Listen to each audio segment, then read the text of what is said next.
Kita nggak bisa memperbaiki masa lalu, tapi kita bisa menata kembali masa depan. Kalau misalnya kita masih banyak rencana-rencana yang nggak terrealisasi di 2025, kita bisa mulai lagi memperbaikinya di 2026. Contohnya apa?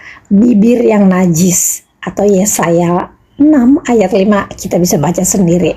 Seorang kakak menasihati saya bahwa ketika saya koar-koar dengan segala apa yang saya ingin jelaskan, kalau misalnya kata-kata saya itu atau ketika saya menyampaikan tanpa hikmat, atau saya juga tidak meminta supaya orang yang mendengar itu punya hikmat, maka saya akan terdengar seperti singa yang sedang mengaum atau anjing yang sedang menggonggong. Jadi semua energi saya yang saya keluarkan untuk teriak-teriak menjelaskan kepada seseorang itu sia-sia.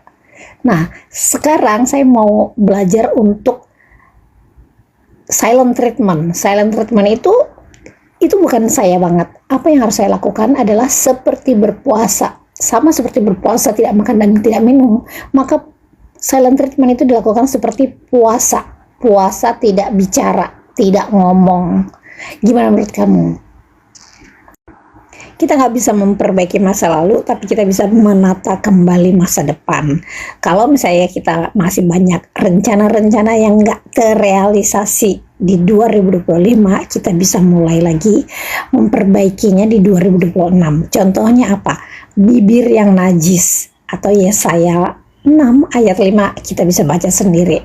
Seorang kakak menasihati saya bahwa ketika saya koar-koar dengan segala apa yang saya ingin jelaskan, kalau misalnya kata-kata saya itu atau ketika saya menyampaikan tanpa hikmat, atau saya juga tidak meminta supaya orang yang mendengar itu punya hikmat, maka saya akan terdengar seperti singa yang sedang mengaum atau anjing yang sedang menggonggong. Jadi semua energi saya yang saya keluarkan untuk teriak-teriak menjelaskan kepada seseorang itu sia-sia.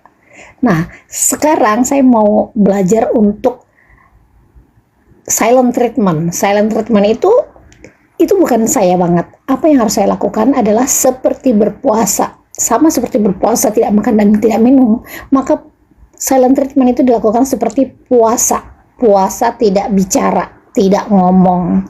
Gimana menurut kamu?